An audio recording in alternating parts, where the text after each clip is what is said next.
The Brownies, Their Book, by Palmer Cox. Chapter 1. The Brownies at School.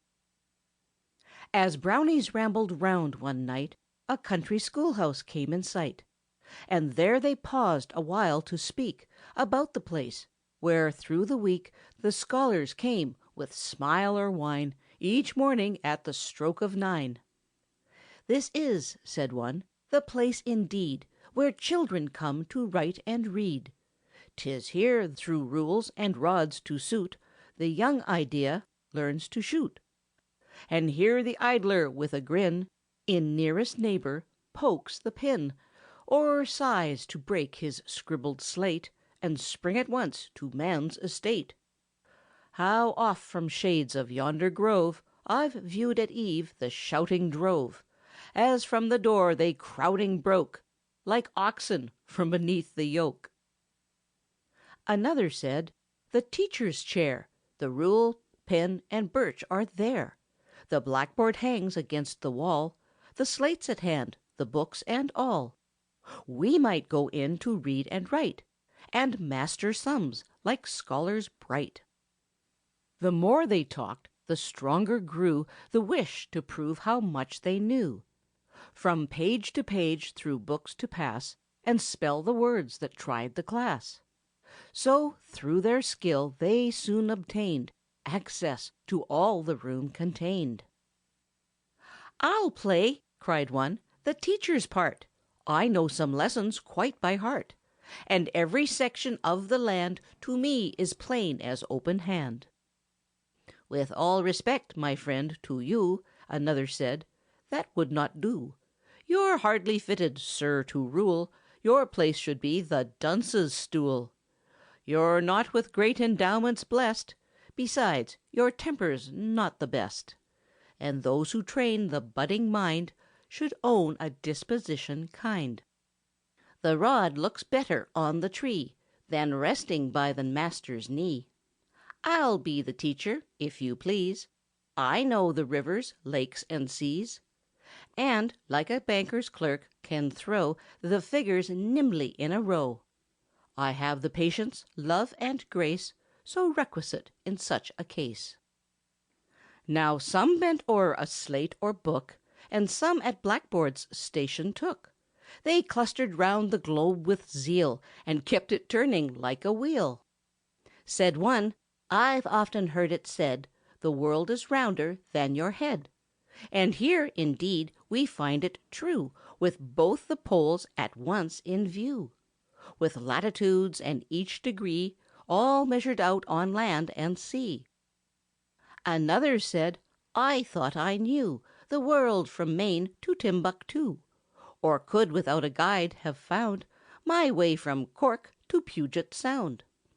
But here so many things I find that never dawned upon my mind. On sundry points, I blush to say, I've been 1,000 miles astray." "'Tis like an egg," another cried, "a little longer than it's wide, with islands scattered through the seas, where savages may live at ease. And buried in the polar snows you find the hardy Eskimos, while here and there some scorching spots are set apart for Hottentots. And see the rivers, small and great, that drain a province or a state, the name and shape of every nation, their faith, extent, and population, and whether governed by a king, a president, or council ring. While some with such expressions bold surveyed the globe as round it rolled, still others turned to ink and pen, and, spreading like a brooding hand, they scrawled a page to show the band their special style or business hand. The teacher had enough to do to act his part to nature true.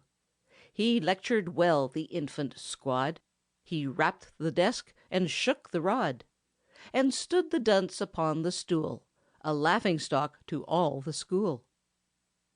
But frequent changes pleased the crowd, so lengthy reign was not allowed, and when one master had his hour, another took the rod of power. And thus they changed to suit the case, till many filled the honored place. So taken up was every mind with fun and study well combined, they noticed not the hours depart, until the sun commenced to dart a sheaf of lances, long and bright, above the distant mountain height. Then from the schoolroom in a heap they jumped and tumbled 20 deep, in eager haste to disappear in deepest shades of forests near.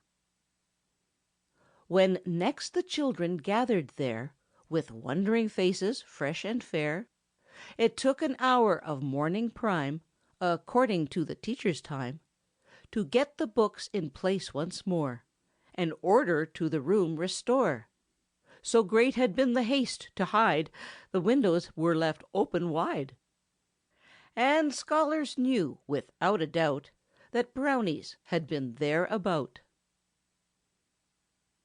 End of Chapter 1. Chapter 2. The Brownies Ride. One night a cunning Brownie band was roaming through a farmer's land, and while the rogues went prying round, the farmer's mare at rest they found, and peeping through the stable door, they saw the harness that she wore. The sight was tempting to the eye, for there the cart was standing nigh. "That mare," said one, "deserves her feed. Believe me, she's no common breed. Her grit is good. I've seen her dash up yonder slope without the lash, until her load, a ton of hay, went bouncing in beside the bay. In this same cart old Farmer Gill takes all his corn and wheat to mill. It must be strong, though rude and rough. It runs on wheels, and that's enough." Now Brownies seldom idle stand when there's a chance for fun at hand. So plans were laid without delay. The mare was dragged from oats and hay, the harness from the peg they drew, and everyone to action flew. It was a sight one should behold, to see them working, young and old. 2 wrinkled elves like leather browned, whose beards descended near the ground, along with youngsters did their best with all the ardor of the rest. While some prepared a rein or trace, another slid the bit in place. More buckled bands with all their might, or drew the harness close and tight. When every strap a buckle found, and every part was safe and sound, then round the cart the Brownies flew. The hardest task was yet to do. It often puzzles bearded men, though o'er and o'er performed again. Some held the shafts to steer them straight, more did their best to balance weight, while others showed both strength and art in backing Mag into the cart. At length the heavy job was done, and horse and cart moved off as one. Now down the road the gentle steed was forced to trot at greatest speed. A merrier crowd than journeyed there was never seen at Dublin Fair. Some found a seat, while others stood, or hung behind as best they could, while many, strung along, astride, upon the mare enjoyed the ride. The night was dark. The lucky elves had all the turnpike to themselves. No surly keeper barred the way, for use of road demanding pay. Nor were they startled by the cry of robbers shouting, "Stand or die!" Across the bridge and up the hill, and through the woods to Warren's Mill. A lengthy ride, 10 miles at least. Without a rest they drove the beast. And then were loth enough to rein old Mag around for home again. Nor was the speed, returning, slow. The mare was more inclined to go, because the feed of oats and hay unfinished in her manger lay. So through the yard she wheeled her load as briskly as she took the road. No time remained to then undo the many straps which tight they drew, for in the east the reddening sky gave warning that the sun was nigh. The halter rope was quickly wound about the nearest post they found. Then off they scampered left and right, and disappeared at once from sight. When Farmer Gill that morning fair came out and viewed his jaded mare, I may not here in verse repeat his exclamations all complete. He gnashed his teeth and glared around, and struck his fists and stamped the ground, and chased the dog across the farm because it failed to give alarm. "I'd give a stack of hay," he cried, "to catch the rogue who stole the ride." But still a wry suspicion flew. Who stole the ride? He never knew. End of Chapter 2. Chapter 3. The Brownies on Skates. One night when the cold moon hung low, the winter wrapped the world in snow, and bridged the streams in wood and field with ice as smooth as shining shield. Some skaters swept in graceful style the glistening surface, file on file. For hours the Brownies viewed the show, commenting on the groups below. Said one, "That pleasure might be ours. We have the feet and motive powers.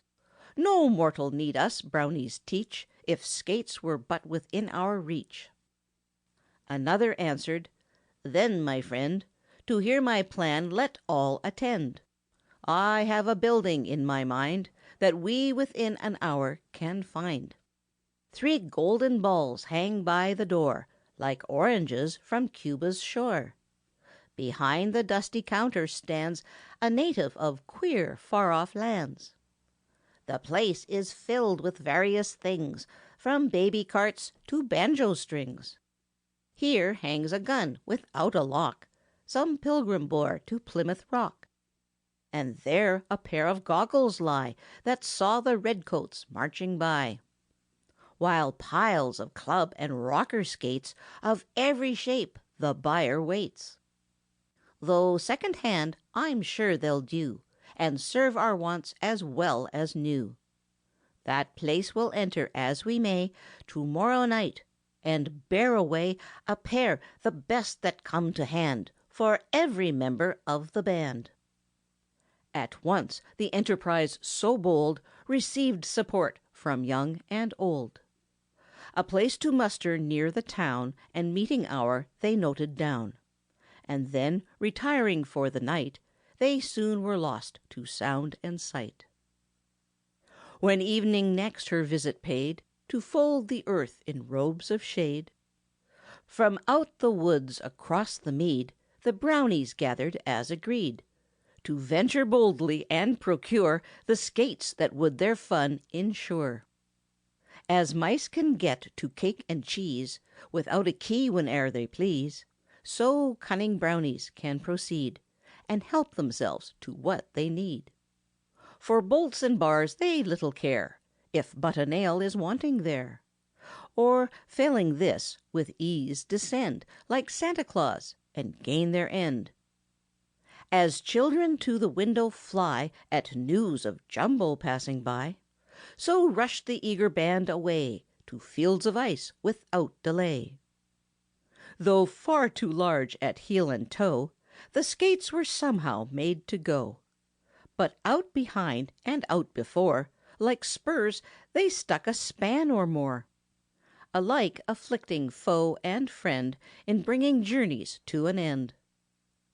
They had their slips and sudden spreads, where heels flew higher than their heads, as people do, however nice, when venturing first upon the ice.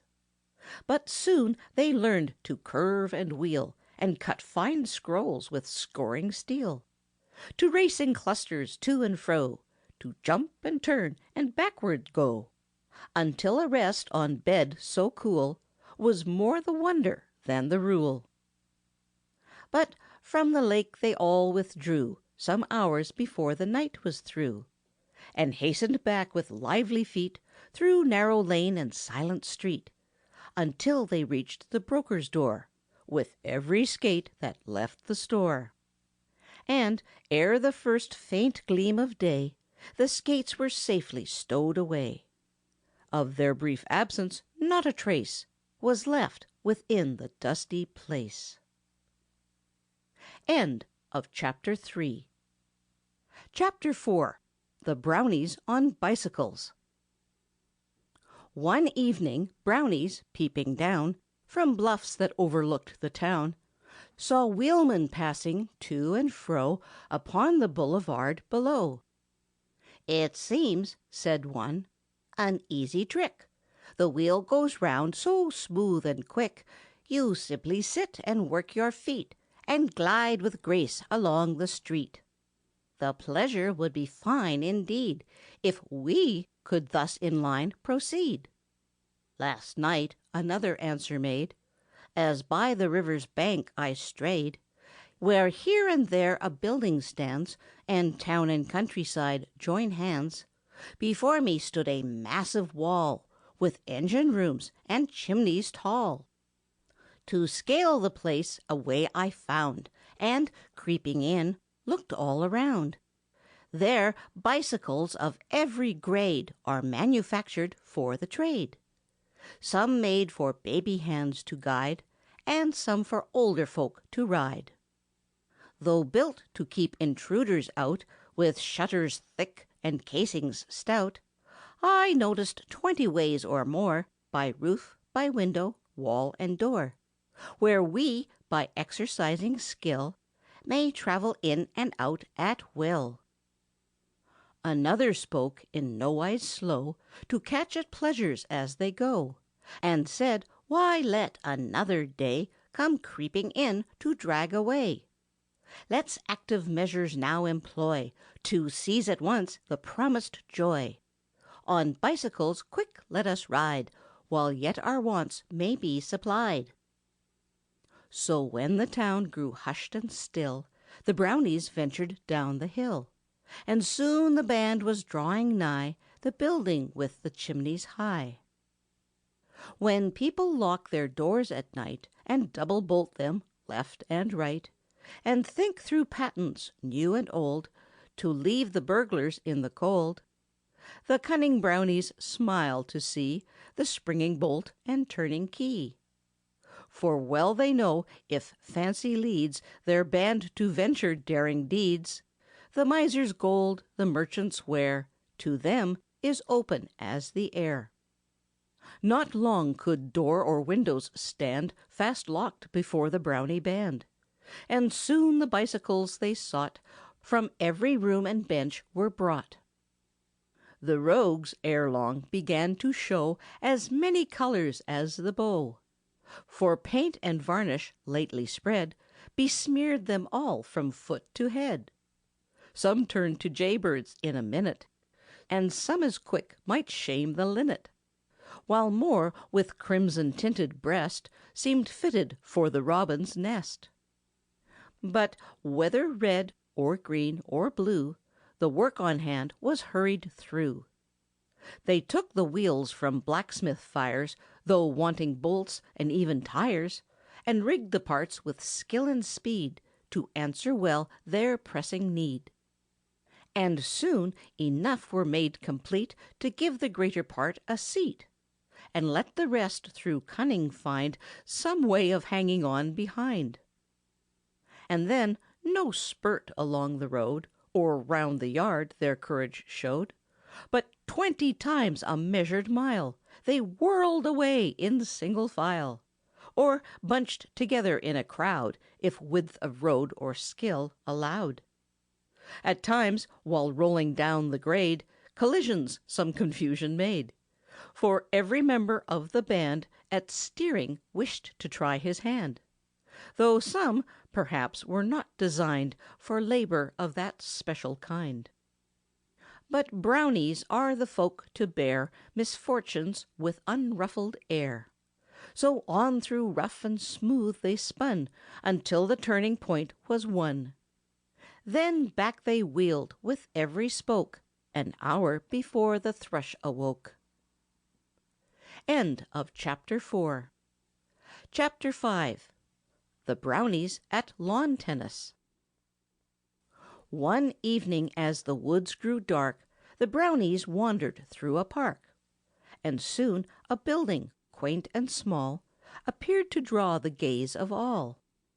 Said one, "This place contains, no doubt, the tools of workmen hereabout." Another said, "You're quite astray. The workmen's tools are miles away. Within this building may be found the fixtures for the tennis ground.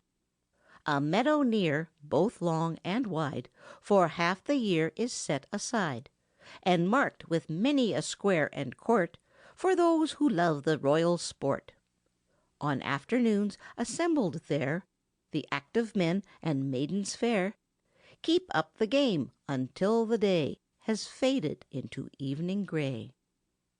In other lands than those we tread I played the game," another said, "and proved my skill and muscles stout as server and as striker out. The lock that hangs before us there bears witness to the keeper's care, and tramps or burglars might go by if such a sign should meet the eye. But we, who laugh at locks or law designed to keep mankind in awe, may praise the keeper's cautious mind, but all the same an entrance find." Ere long the path that lay between the building and the meadow green was crowded with the bustling throng, all bearing implements along, some lugging stakes or racket sets, and others buried up in nets. To set the posts and mark the ground, the proper size and shape around, with service line and line of base, and courts both left and right in place, was work that caused but slight delay, and soon the sport was under way. And then a strange and stirring scene was pictured out upon the green. Some watched the game and noted well where this or that one would excel, and shouts and calls that filled the air proved even-handed playing there. With anxious looks some kept the score, and shouted "Vantage! Game all!" or, to some, "Love 40, deuce 2 more."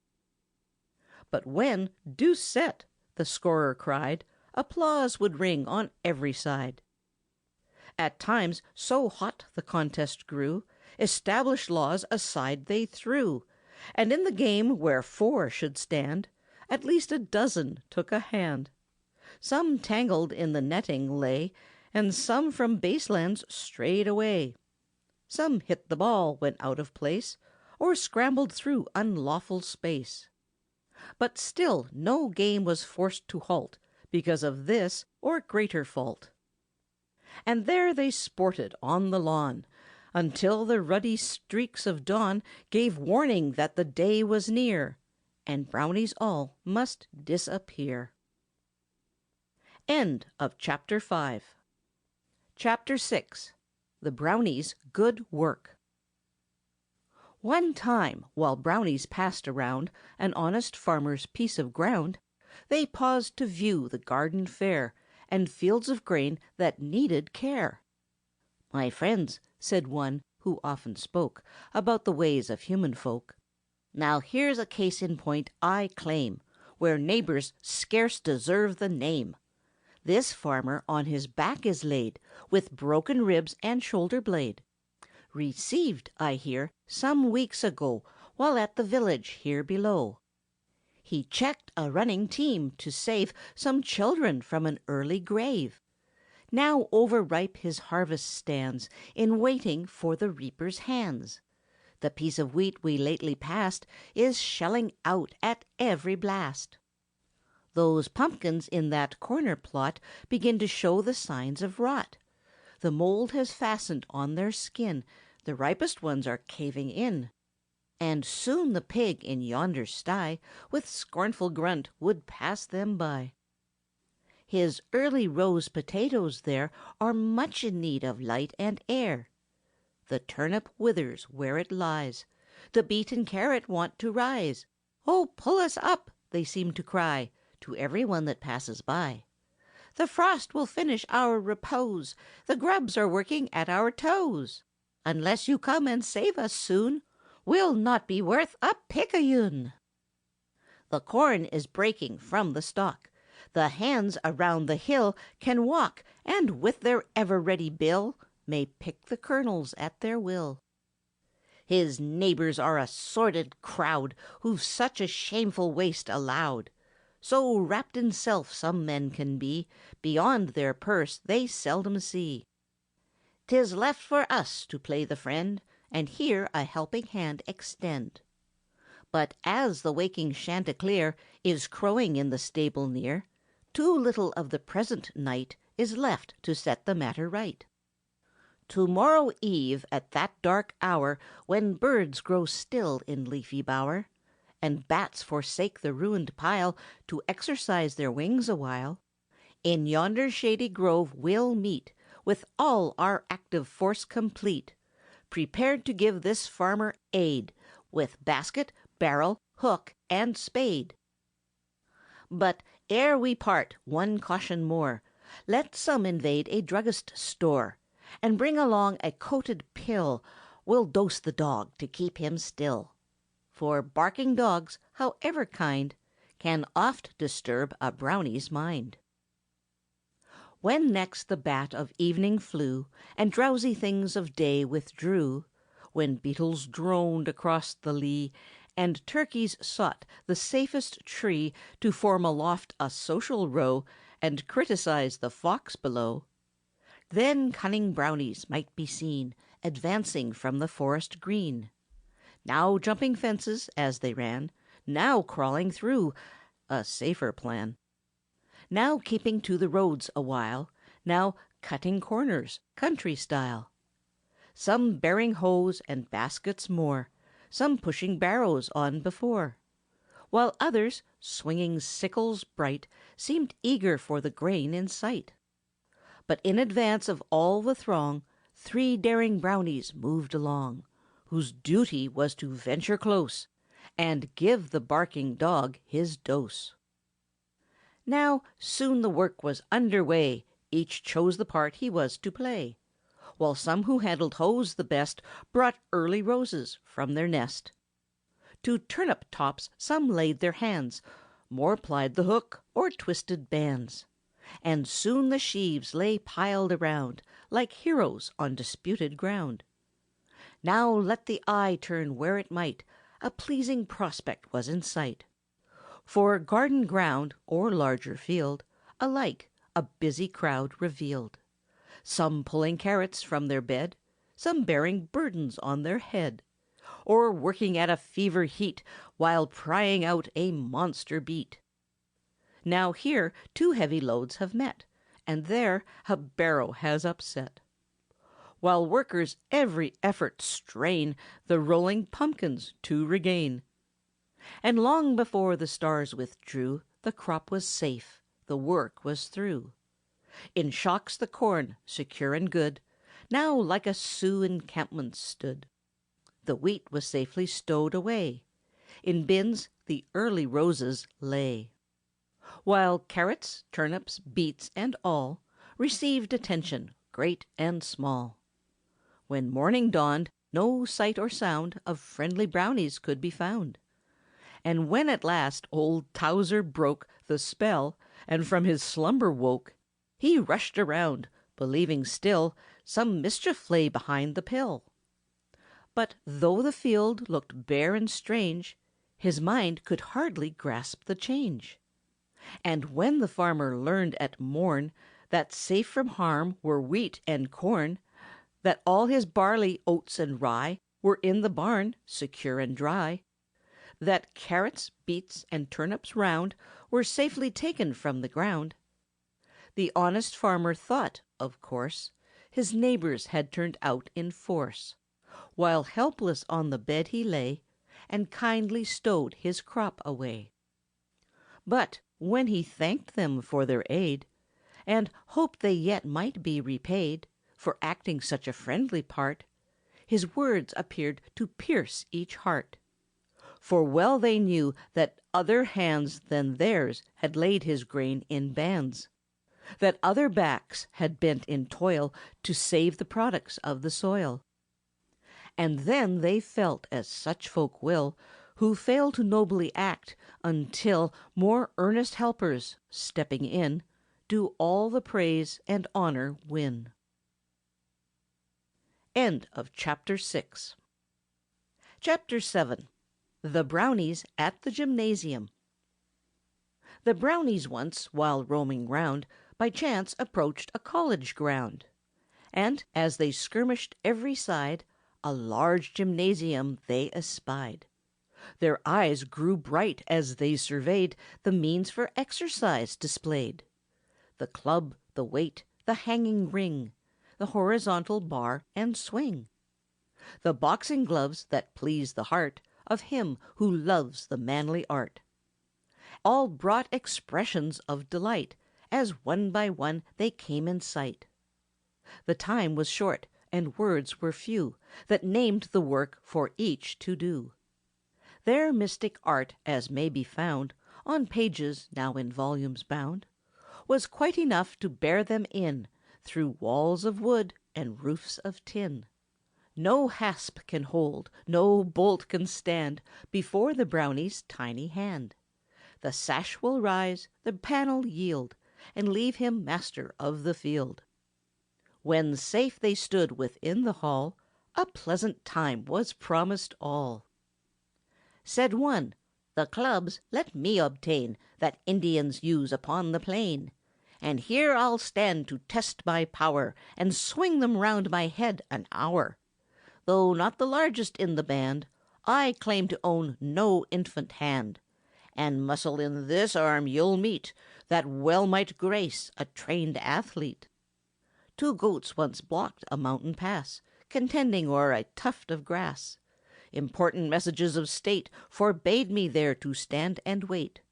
Without a pause the pair I neared, and seized the larger by the beard.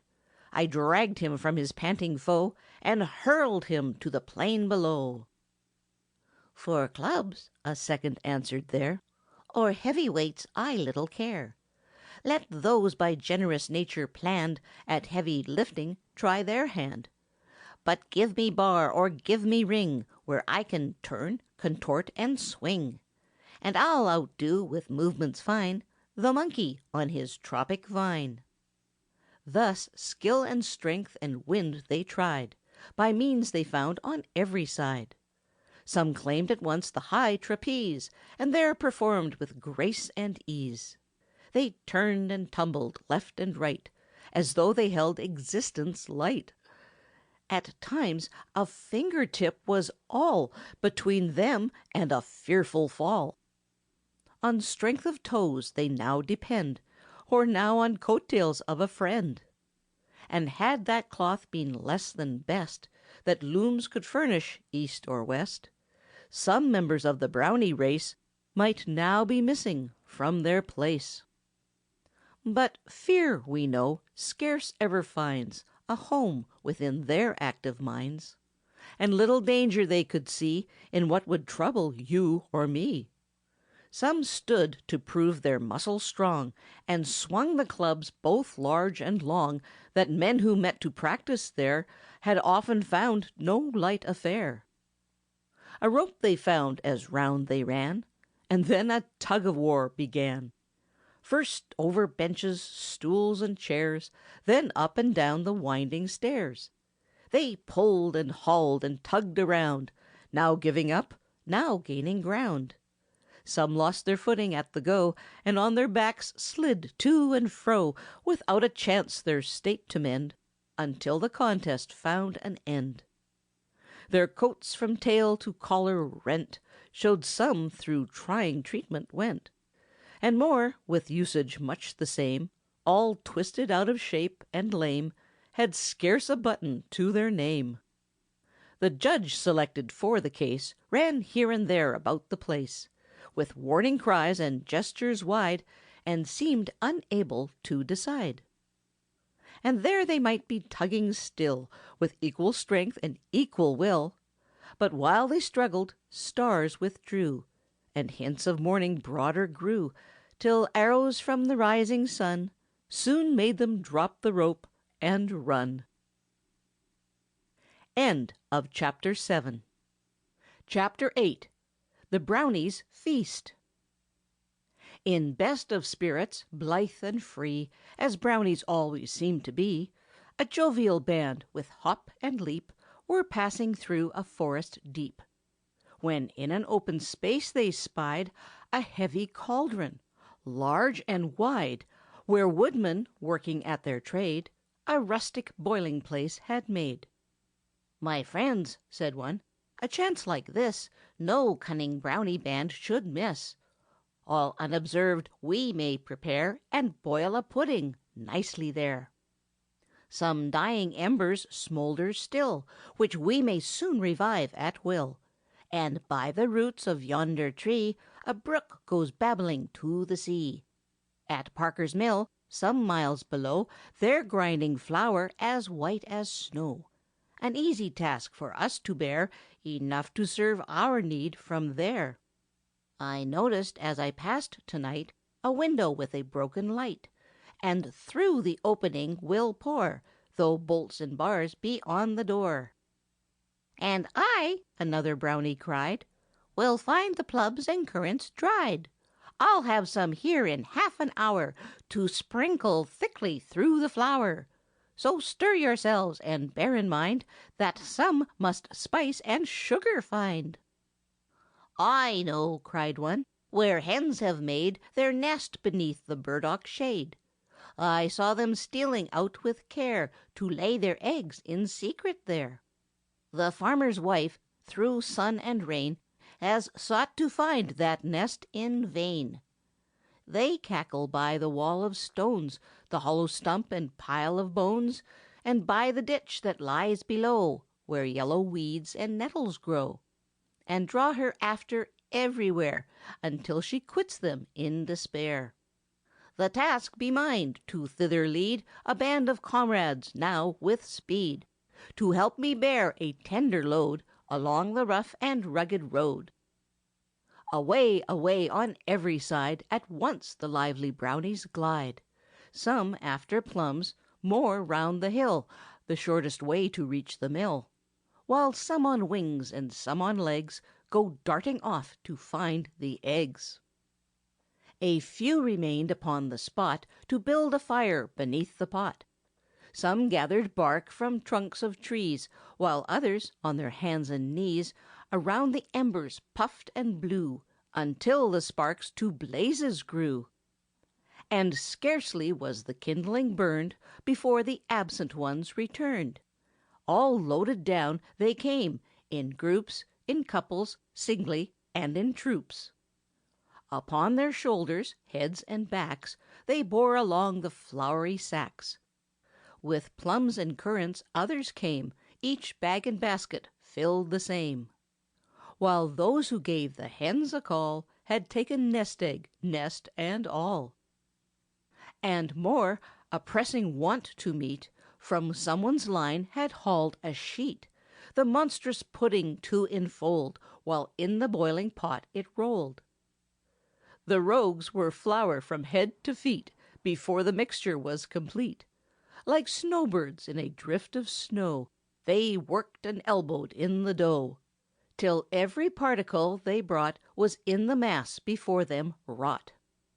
And soon the sheet around the pile was wrapped in most artistic style. Then every plan and scheme was tried to hoist it o'er the cauldron's side. At times it seemed about to fall, yet none forsook their post through fear, but harder worked with danger near. They pulled and hauled and orders gave, and pushed and pried with stick and stave, until, in spite of height and heat, they had performed the trying feat.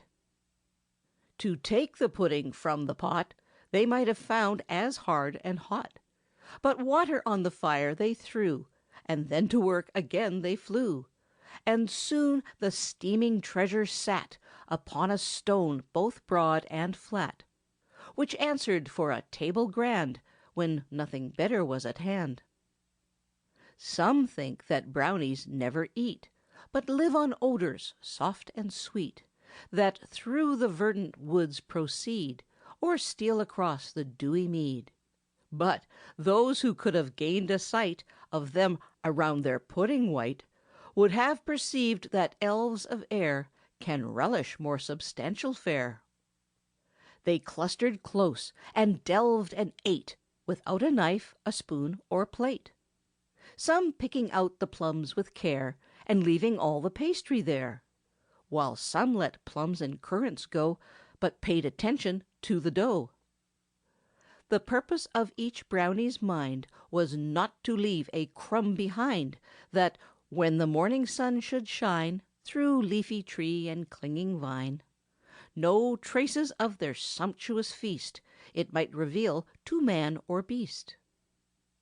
And well they gauged what all could bear when they their pudding did prepare, for when the rich repast was done, the rogues could neither fly nor run. The miller never missed his flour, for brownies wield a mystic power. Whate'er they take they can restore, in greater plenty than before. End of Chapter 8. Chapter 9. The Brownies Tobogganing. One evening, when the snow lay white on level plain and mountain height, the brownies mustered, one and all, in answer to a special call.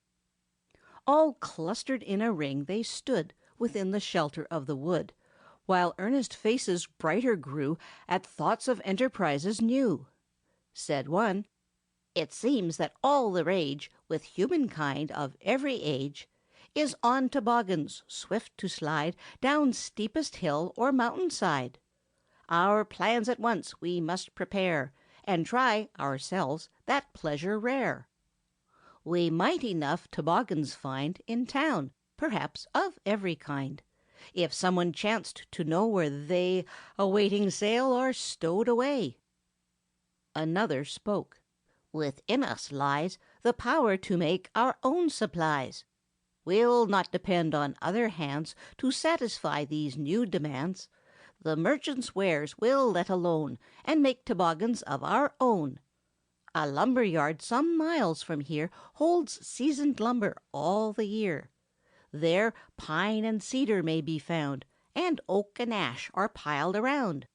Some boards are thick and some are thin, but all will bend like sheets of tin. At once we'll hasten to the spot, and, though a fence surrounds the lot, we'll skirmish round and persevere, and gain an entrance, never fear." This brought a smile to every face, for brownies love to climb and race, and undertake such work as will bring into play their wondrous skill. The pointers on the dial plate could hardly mark a later date before they scampered o'er the miles that brought them to the lumber piles. And then they clambered, crept, and squeezed, and gained admittance where they pleased. For other ways than builders show to scale a wall the brownies know. Some sought for birch, and some for pine, and some for cedar, soft and fine. With free selection, well content, soon under heavy loads they bent. It chanced to be a windy night, which made their labor far from light. But, though a heavy tax was laid on strength and patience, undismayed they worked their way by hook or crook, and reached at last a sheltered nook. Then lively work the crowd began to make toboggans, true to plan. The force was large, the rogues had skill, and hands were willing, better still. So here a twist and there a bend soon brought their labors to an end. Without the aid of steam or glue, they curved them like a war canoe. No little forethought some displayed, but wisely double enders made, that should they turn, as turn they might, they'd keep the downward course aright. They fashioned some for 3 or 4, and some to carry 8 or more. While some were made to take a crowd, and room for half the band allowed, before the middle watch of night the brownies sought the mountain height. And down the steepest grade it showed the band in wild procession rode. Some lay at length, some found a seat, some bravely stood on bracing feet. But trouble, as you understand, oft moves with pleasure hand in hand. And even Brownies were not free from evil snag or stubborn tree that split toboggans like a quill and scattered riders down the hill. With pitch and toss and plunge they flew. Some skimmed the drifts, some tunneled through. Then out across the frozen plain at dizzy speed they shot amain. Through splintered rails and flying gates of half a dozen large estates, until it seemed that ocean wide alone could check the fearful ride. Some, growing dizzy with the speed, at times a friendly hand would need to help them keep their proper grip through all the dangers of the trip. And thus, until the stars had waned, the sport of coasting was maintained. Then, while they sought with lively race in deeper woods a hiding place, "How strange!" said one, "we never tried till now the wild toboggan ride. But since we've proved the pleasure fine that's found upon the steep incline, we'll often muster on the height and make the most of every night, until the rains of spring descend and bring such pleasures to an end." Another answered frank and free, "And all such musters count on me, for though my back is badly strained, my elbow joint and ankles sprained, I'll be the first upon the ground as long as patch of snow is found, and bravely do my part to steer toboggans on their wild career." So every evening, foul or fair, the jovial Brownies gathered there, till with the days of spring at last came drenching shower and melting blast, which sent the mountains' ice and snow to fill the rivers miles below. End of Chapter 9. Chapter 10. The Brownies' Balloon. While rambling through the forest shade, a sudden halt some Brownies made, for spread about on bush and ground an old balloon at rest they found, that, while upon some flying trip, had given aeronauts the slip, and, falling here in foliage green, through all the summer lay unseen. The Brownies gathered fast to stare upon the monster lying there. And when they learned the use and plan of valves and ropes, the rogues began to lay their schemes and name a night when all could take an airy flight. "We want," said one, "no tame affair, like some that rise with heated air, and hardly clear the chimney top before they lose their life and drop. The bag with gas must be supplied, that will ensure a lengthy ride. When we set sail, 'tis not to fly above a spire and call it high. The boat or basket must be strong, designed to take the crowd along, for that which leaves a part behind would hardly suit the Brownie mind. The works that serve the town of Bray with gas are scarce 2 miles away. To-morrow night we'll come and bear, as best we can, this burden there. And when inflated, fit to rise, we'll take a sail around the skies." Next evening, as the scheme was planned, the Brownies promptly were on hand, for when some pleasure lies in view, the absentees are always few. But 'twas no easy task to haul the old balloon, car, ropes, and all, across the rocks and fallen trees, and through the marshes to their knees. But Brownies, persevering still, will keep their course through every ill, and in the main, as history shows, succeed in aught they do propose. So, though it cost them rather dear, in scratches there and tumbles here, they worked until the wondrous feat of transportation was complete. Then, while some busy fingers played around the rents that branches made, an extra coil of rope was tied in long festoons around the side, that all the party, young and old, might find a trusty seat or hold. And while they worked they chatted free about the wonders they would see. Said one, "As smoothly as a kite we'll rise above the clouds to-night, and may the question settle soon about the surface of the moon." Now all was ready for the gas, and soon the lank and tangled mass began to flop about and rise, as though impatient for the skies.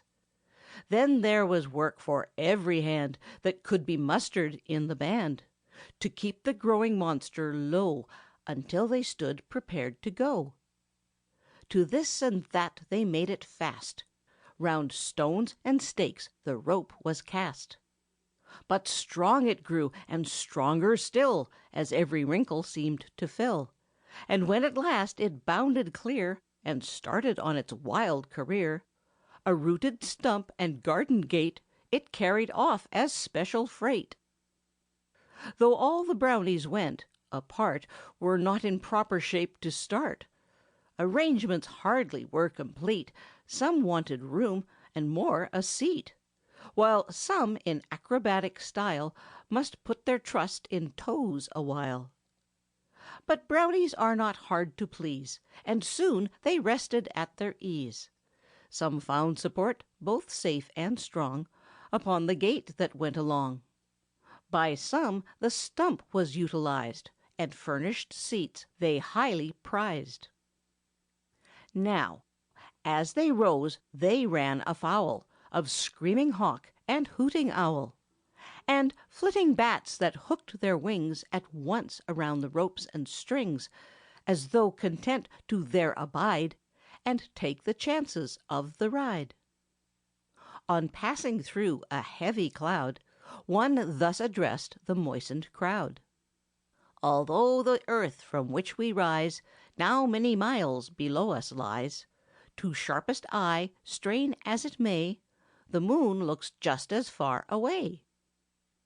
"The earth is good enough for me," another said, "with grassy lea, and shady groves of songsters full. Will some one give the valve a pull?" And soon they all were well content to start upon a mild descent. But once the gas commenced to go, they lost the power to check the flow. The more they tried control to gain, the more it seemed to rush amain. Then some began to wring their hands, and more to volunteer commands, while some were craning out to view what part of earth their wreck would strew: a marshy plain, a rocky shore, or ocean with its sullen roar. It happened as they neared the ground a rushing gale was sweeping round, that caught and carried them with speed across the forest and the mead. Then lively catching might be seen at cedar tops and branches green, while still the stump behind them swung.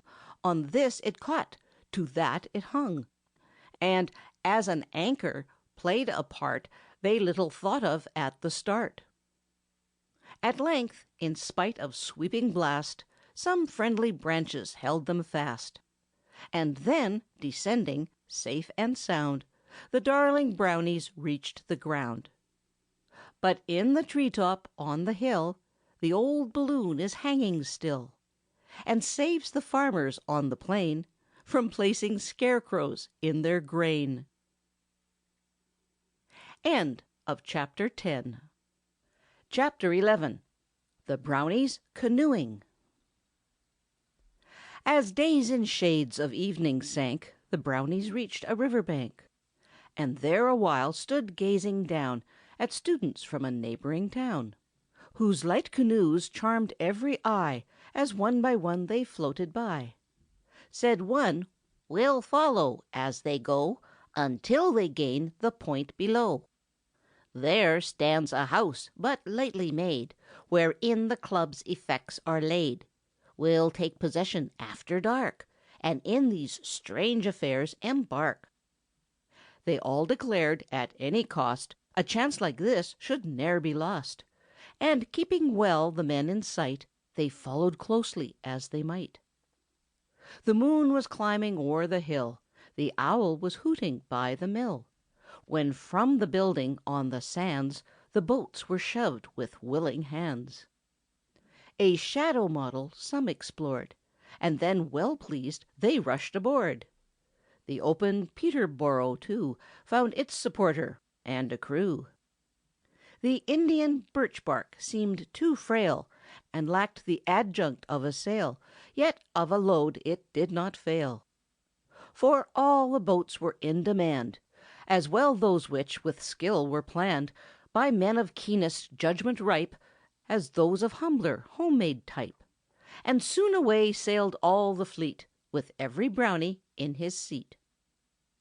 The start was promising and fine. With little skill and less design, they steered along as suited best, and let the current do the rest. All nature seemed to be aware that something strange was stirring there. The owl too-hooed, the raven croaked, the mink and rat with caution poked their heads above the water, aghast, while frogs a look of wonder cast, and held their breath till all had passed. As every stream will show a bend, if one explores from end to end, so every river, great and small, must have its rapids and its fall. And those who on its surface glide, o'er rough as well as smooth must ride. The stream whereon had started out the Brownie band in gleeful rout was wild enough to please a trout. At times it tumbled on its way o'er shelving rocks and boulders gray. At times it formed from side to side a brood of whirlpools, deep and wide, that with each other seemed to vie as fated objects drifted nigh. Ere long each watchful Brownie there of all these facts grew well aware, some losing faith, as people will, in their companion's care or skill, would seize the paddle for a time, until a disapproving chime of voices made them rest their hand, and let still others take command.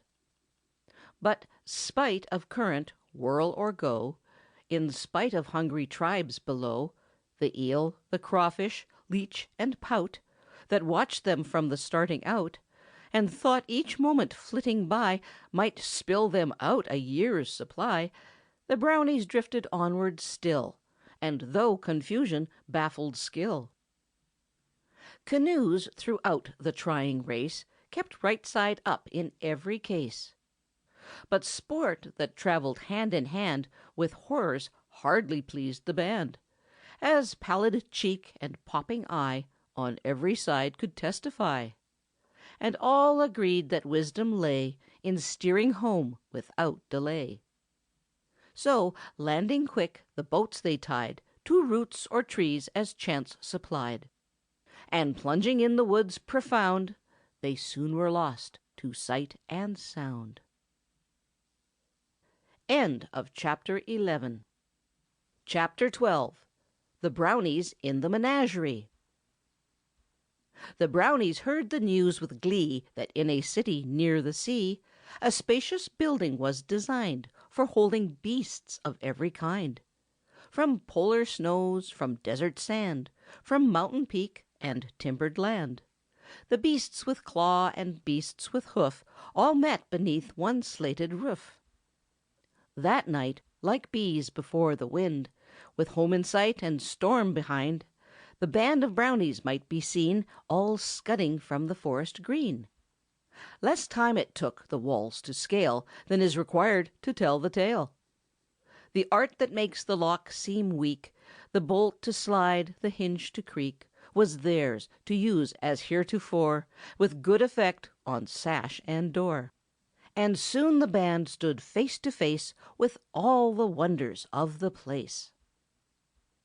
To Brownies, as to children dear, the monkey seemed a creature queer. They watched its skill to climb and cling, by either toe or tail to swing. Perhaps they got some hints that might come well in hand some future night, when climbing up a wall or tree, or chimney, as the case may be. Then off to other parts they'd range, to gather round some creature strange, to watch the movements of the bear, or at the spotted serpents stare. Around the sleeping lion long they stood an interested throng, debating o'er its strength of limb, its heavy mane, or visage grim. The mammoth turtle from its pen was driven round and round again, and though the coach proved rather slow, they kept it hours upon the go. Said one, "Before your face and eyes I'll take that snake from where it lies, and like a Hindoo of the East benumb and charm the crawling beast. Then twist him round me on the spot, and tie him in a sailor's knot."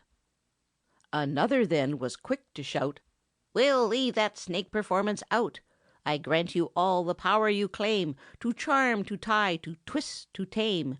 But let me still suggest you try your art where no one else is nigh. Of all the beasts that creep or crawl from Rupert's Land to China's wall, in torrid, mild, or frigid zone, the snake is best to leave alone." Against this counsel, seeming good, at least a score of others stood. Said one, "My friend, suppress alarm. There's nothing here to threaten harm. Be sure the power that mortals hold is not denied the Brownies bold." So, harmlessly as silken bands, the snakes were twisted in their hands. Some hauled them freely round the place, some braided others in a trace, and every knot to sailors known was quickly tied and quickly shown. Thus round from cage to cage they went, for some to smile and some comment on nature's way of dealing out to this a tail, to that a snout of extra length, and then deny to something else a fair supply.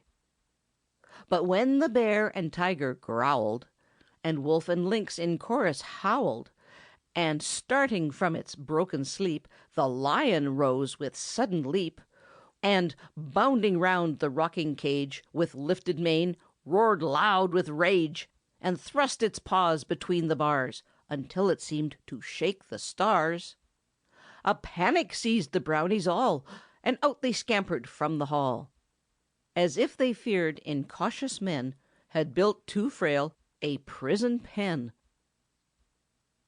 End of Chapter 12. Chapter 13. The Brownies' Circus. One night the circus was in town, with tumbling men and painted clown, and Brownies came from forest deep around the tent to climb and creep, and through the canvas as they might of inner movements gain a sight. Said one, "A chance we'll hardly find that better suits the Brownie mind. To-night, when all this great array of people take their homeward way, we'll promptly make a swift descent and take possession of the tent. And here, till morning light is shown, we'll have a circus of our own." "I best," cried one, "of all the band the elephant can take in hand. I noticed how they led him round, and marked the place he may be found. On me you may depend to keep the monster harmless as a sheep." The laughing crowd that filled the place had hardly homeward turned its face before the eager waiting band took full possession as they planned. And round they scampered left and right to see what offered most delight. Cried one, "If I can only find the whip, I'll have a happy mind, for I'll be master of the ring and keep the horses on the spring, announce the names of those who ride, and snap the whip on every side." Another said, "I'll be a clown. I saw the way they tumble down, and how the cunning rogues contrive to always keep the fun alive." With such remarks away they went at this or that around the tent. The wire that not an hour before the Japanese had travelled o'er from end to end with careful stride was hunted up and quickly tried. Not one alone upon it stepped, but up by twos and threes they crept, until the strand appeared to bear no less than half the Brownies there. Some showed an easy, graceful pose, But some put little faith in toes, and thought that fingers, after all, are best if one begins to fall. When weary of a sport they grew, away to other tricks they flew. They rode upon the rolling ball, without regard to slip or fall. Both up and down the steep incline they kept their place with balance fine, until it bounded from the road and whirled away without its load. They galloped round the dusty ring without a saddle, strap, or string, and jumped through hoops both large and small, and over banners, poles, and all. In time the elephant was found, and held as though in fetters bound. Their mystic power controlled the beast. He seemed afraid to move the least, but filled with wonder, limp and lax, he stood and trembled in his tracks, while all the band from first to last across his back in order passed. So thus they saw the moments fly, till dawn began to paint the sky, and then by every flap and tear they made their way to open air, and off through lanes and alleys past, to reach their hiding place at last. End of Chapter 13. Chapter 14. The Brownies at Baseball. One evening from a shaded spot the Brownies viewed a level lot, where clubs from different cities came to play the nation's favorite game. Then spoke a member of the band. "This game extends throughout the land. No city, town, or village round but has its club and diamond ground, with bases marked and paths between, and seats for crowds to view the scene. At other games we've not been slow our mystic art and skill to show. Let's take our turn at ball and bat, and prove ourselves expert at that." Another answered, "I have planned a method to equip our band. There is a firm in yonder town whose goods have won them wide renown. Their special branch of business lies in sending forth these club supplies.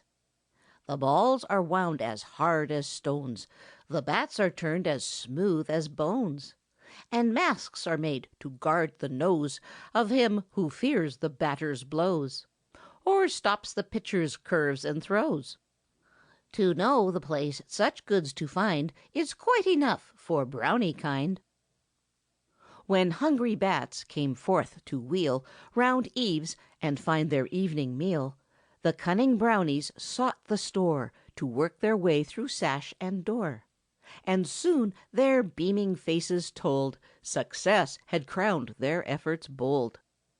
A goodly number of the throng took extra implements along, in case of mishap on the way, or loss or breakage during play. The night was clear, the road was good, and soon within the field they stood. Then games were played without a pause, according to the printed laws.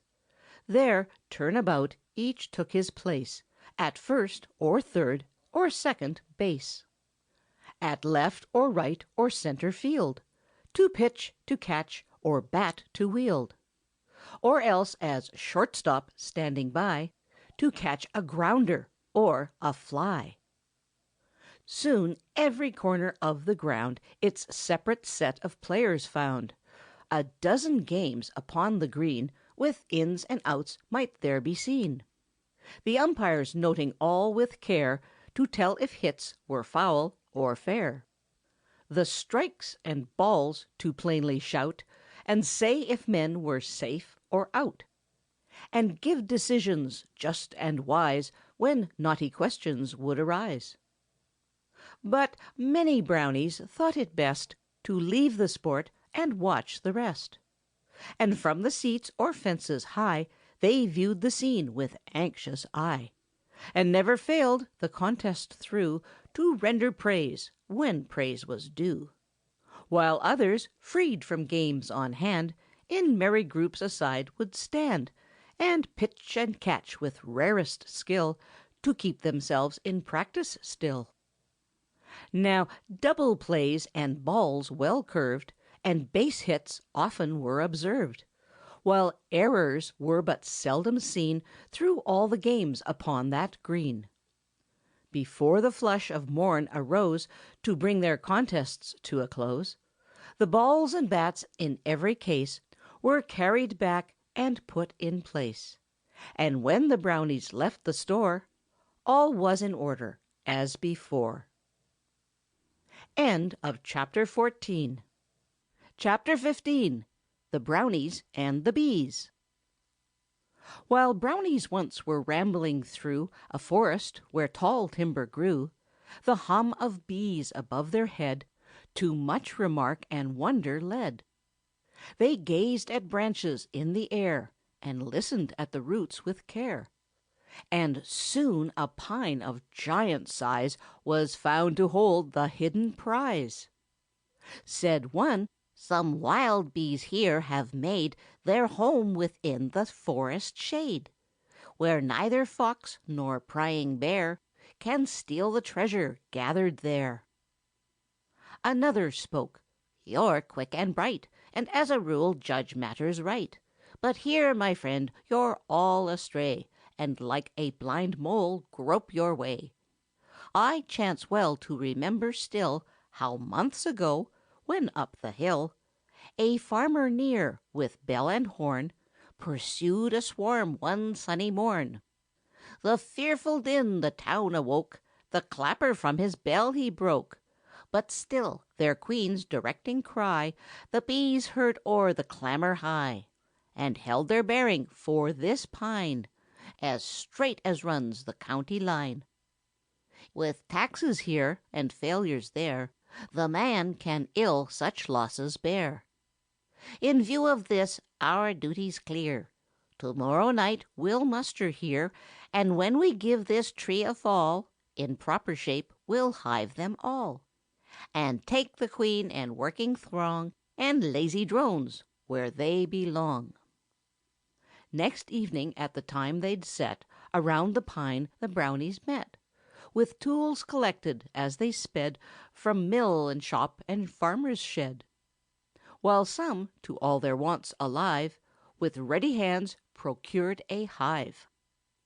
Ere work began, said one, "I fear but little sport awaits us here. Be sure a trying task we'll find. The bee is fuss and fire combined. Let's take him in his drowsy hour, or when palavering to the flower. For bees, however wild or tame, in all lands are about the same, and those who rue it who neglect to treat the buzzer with respect." Ere long, by steady grasp and blow, the towering tree was levelled low, and then the hive was made to rest in proper style above the nest, until the queen and all her train did full and fair possession gain. Then round the hive a sheet was tied that some were thoughtful to provide, and off on poles, as best they could, they bore the burden from the wood. But trouble, as one may divine, occurred at points along the line. 'Twas bad enough on level ground, where now and then one exit found. But when the Brownies lacked a road, or climbed the fences with their load, then numbers of the prisoners there came trooping out to take the air, and managed straight enough to fly to keep excitement running high.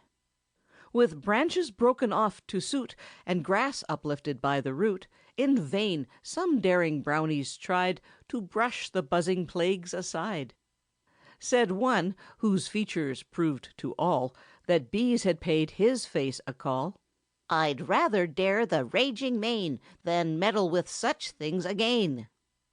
"The noble voice," another cried, "of duty still must rule and guide, or in the ditch the sun would see the tumbled hive for all of me."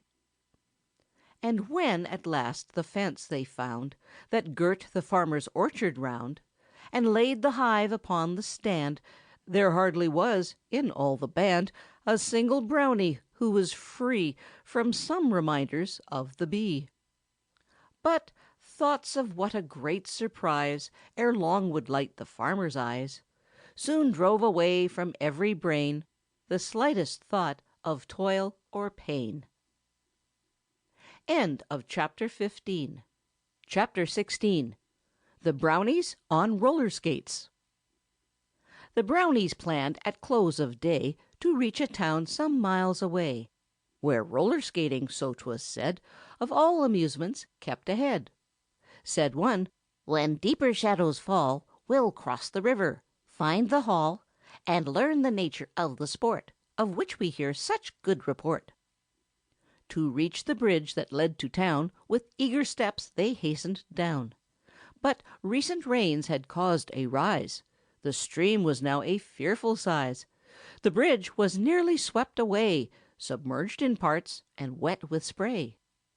But when the cunning Brownies get their mind on some maneuver set, nor wind, nor flood, nor frost, nor fire can ever make the rogues retire.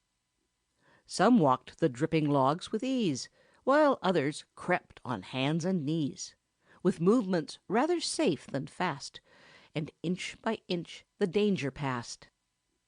Now, guided by the rumbling sound that told where skaters circled round, through dimly lighted streets they flew, and close about the building drew. Without delay the active band, by spouts and other means at hand, of skill and daring furnished proof, and gained possession of the roof. Then through the skylight viewed the show, presented by the crowds below. Said one, "While I survey that floor, I'm filled with longing more and more, and discontent with me will bide till round the rink I smoothly glide. At night I've ridden through the air, where bats abide and owls repair. I've rolled in surf of ocean wide, and coasted down the mountain side.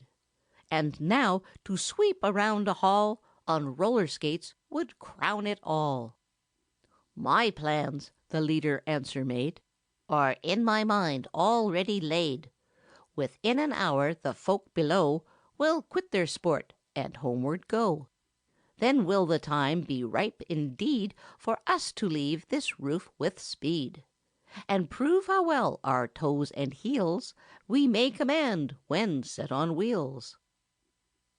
When came the closing hour at last, and people from the rink had passed, the Brownies hurried down to find the roller skates they'd left behind. Then such a scene was there as few may ever have a chance to view.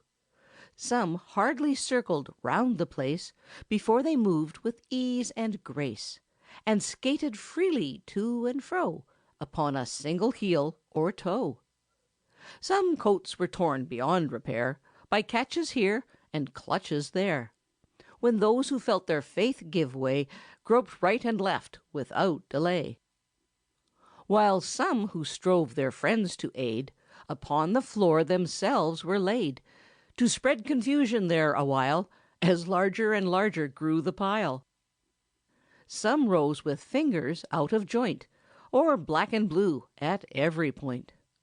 And few but felt some portion sore from introductions to the floor.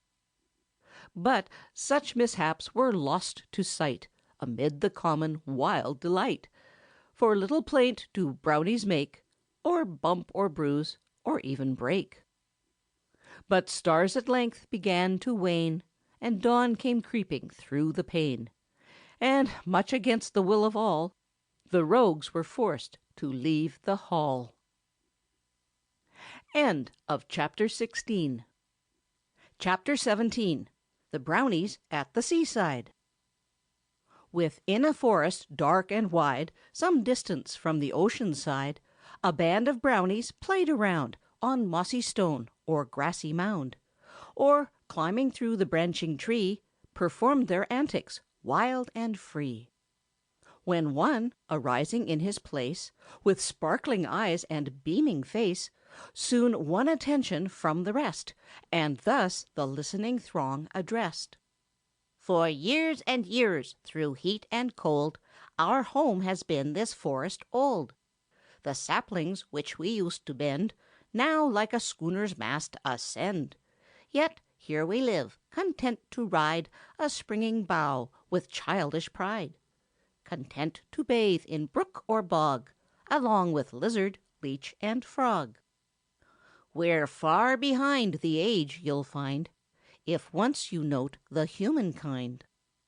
The modern youths no longer lave their limbs beneath the muddy wave of meadow pool or village pond, but seek the ocean far beyond. If pleasure in the sea is found, not offered by the streams around, the Brownie band at once should haste these unfamiliar joys to taste. No torch nor lantern's ray we'll need to show our path or dewy mead.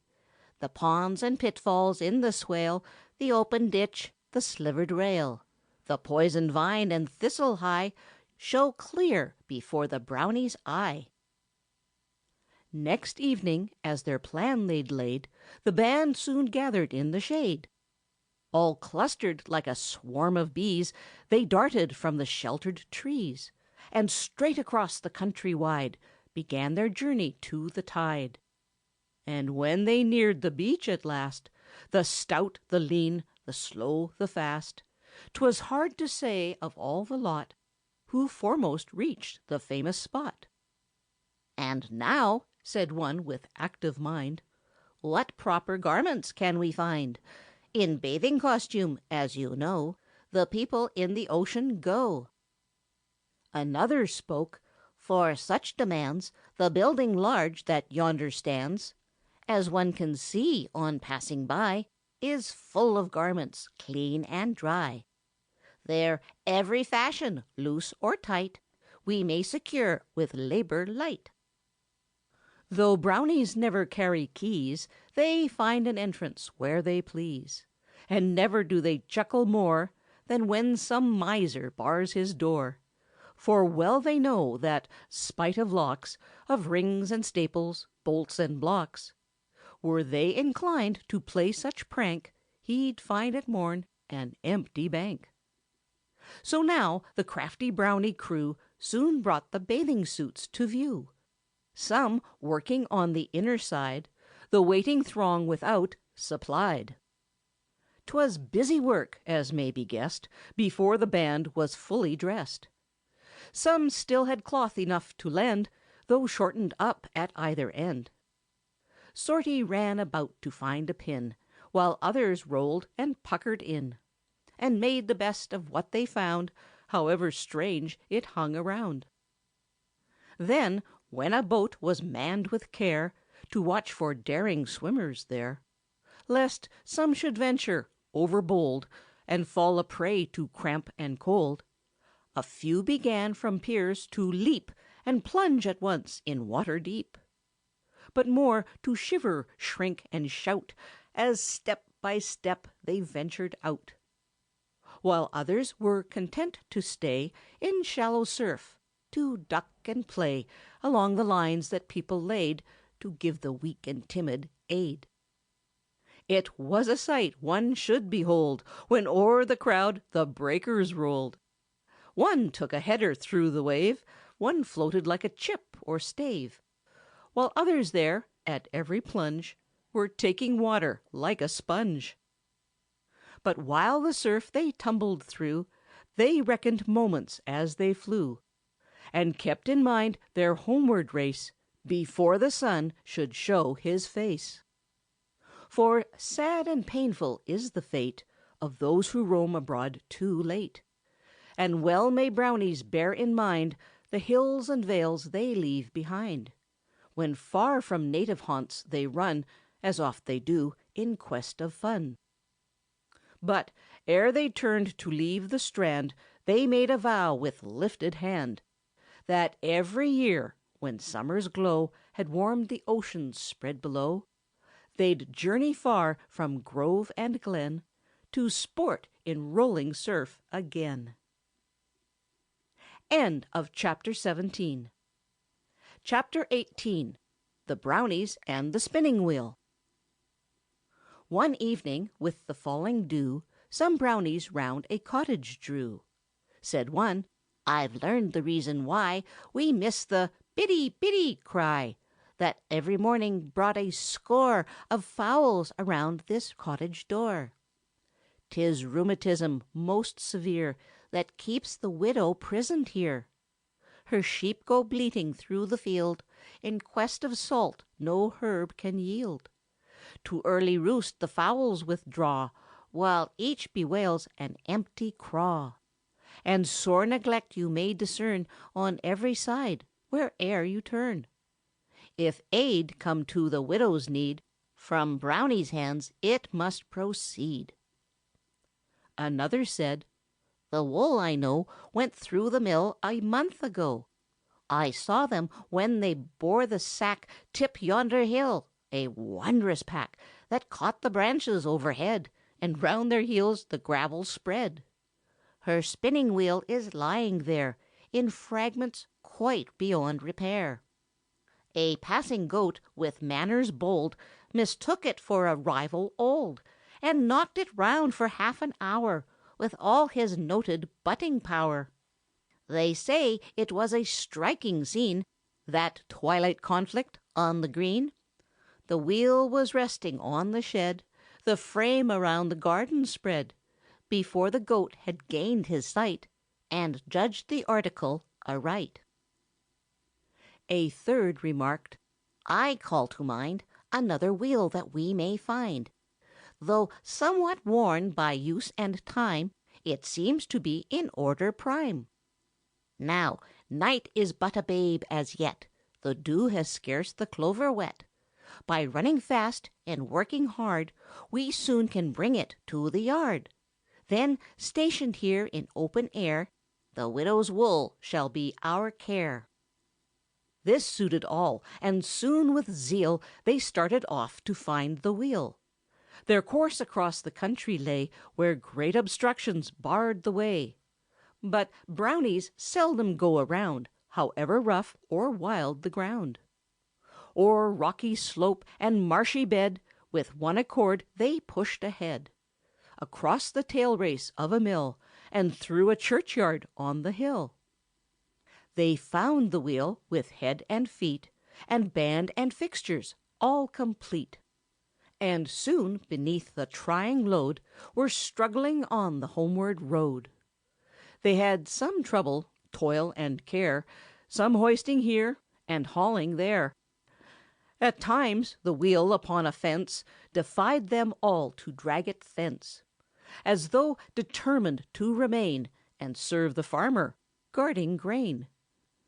But patient head and willing hand can wonders work in every land. And cunning Brownies never yield, but aye as victors leave the field. Some ran for sticks, and some for prize, and more for blocks on which to rise, that every hand or shoulder there in such a pinch might do its share. Before the door they set the wheel, and near at hand the winding reel, that some might wind while others spun, and thus the task be quickly done. No time was wasted now to find what best would suit each hand or mind. Some through the cottage crept about to find the wool and pass it out, with some to turn and some to pull, and some to shout, "The spindle's full." The wheel gave out a droning song, the work in hand was pushed along. Their mode of action and their skill with wonder might a spinster fill, for out across the yard entire they spun the yard like endless wire. Beyond the well, with steady haul, across the patch of beans and all, until the walls or ditches wide a greater stretch of wool denied. The widow's yarn was quickly wound in tidy balls, quite large and round. And ere the night began to fade, the borrowed wheel at home was laid, and none the worse for rack or wear, except a blemish here and there. A spindle bent, a broken band, 'twas ready for the owner's hand. End of Chapter 18. Chapter 19. The Brownies' Voyage. One night a restless Brownie band resolved to leave their native strand, and visit islands fair and green that in the distance might be seen. In answer to a summons wide, the Brownies came from every side. A novel spectacle they made, all mustered in the forest shade. With working implements they came, of every fashion, use, and name. Said one, "How many times have we Surveyed those islands in the sea, And longed for means to thither sail, And ramble over hill and vale! That pleasure rare we may command Without the aid of human hand. And ere the faintest streak of gray Has advertised the coming day, a sturdy craft, both tough and tall, With masts and halyards, shrouds and all, With sails to spread and helm to guide, Completed from the ways shall glide. So exercise your mystic power, And make the most of every hour." With axes, hammers, saws, and rules, dividers, squares, and boring tools, the active Brownies scattered round, and every one his labor found. Some fell to chopping down the trees, and some to hewing ribs and knees, while more the ponderous keelson made, and fast the shapely hull was laid. Then over all they clambered soon, like bees around their hive in June. 'Twas hammer, hammer, here and there, and rip and racket everywhere. While some were spiking planks and beams, the caulkers stuffed the yawning seams, and poured the resin left and right to make her staunch and watertight. Some busily were bringing nails and bolts of canvas for the sails, and coils of rope of every size to make the ratlines, shrouds, and guys. It mattered little whence it came, or who a loss of stock might claim. Supply kept even with demand, convenient to the rigger's hand. 'Twas marvellous to see how fast the vessel was together cast, until, with all its rigs and stays, it sat prepared to leave the ways. It but remained to name it now, and break a bottle on the bow, to knock the wedges from the side and from the keel, and let it slide. And when it rode upon the sea, the Brownies thronged the deck with glee, and veering round in proper style, they bore away for nearest isle. But those who will the ocean brave should be prepared for wind and wave, for storms will rise, as many know, when least we look for squall or blow. And soon the sky was overcast, and waves were running high and fast. Then some were sick, and some were filled with fears that all their ardor chilled. But, as when dangers do assail the humankind, though some may quail, there will be found a few to face the danger and redeem the race. So some brave Brownies nobly stood and manned the ship as best they could. Some stayed on deck to sound for bars, some went aloft to watch for stars, and some around the rudder hung, and here and there the vessel swung, while others, strung on yard and mast, kept shifting sails to suit the blast. At times the bow was high in air, and next the stern was lifted there. So thus it tumbled, tossed, and rolled, and shipped enough to fill the hold, till more than once it seemed as though to feed the fish they all must go. But still they bravely tacked and veered, and hauled and reefed, and onward steered, while screaming birds around them wheeled, as if to say, "Your doom is sealed." And hungry gar and hopeful shark in shoals pursued the creaking bark, still wondering how it braved a gale that might have made Columbus pale. The rugged island near them now was looming on their starboard bow, but knowing not the proper way of entering its sheltered bay, they simply kept their canvas spread and steered the vessel straight ahead. The birds were distanced in the race, The gar and shark gave up the chase, and turning back forsook the keel, and lost their chances of a meal.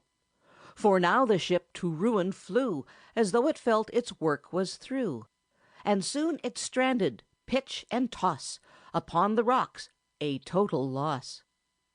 The masts and spars went by the board, the hull was shivered like a gourd, but yet on broken plank and rail, on splintered spars and bits of sail, that strewed for miles the rugged strand, the Brownies safely reached the land. Now, Brownies lack the power, 'tis said, of making twice what once they've made.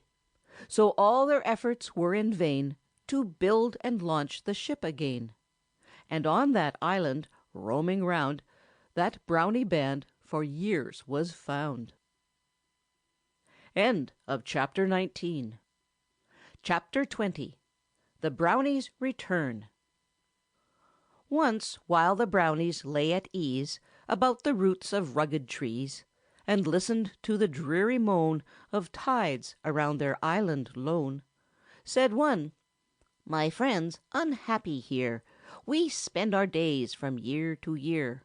We're cornered in, and hardly boast a run of 20 leagues at most. You all remember well, I ween, the night we reached this island green, when flocks of fowl around us wailed, and followed till their pinions failed.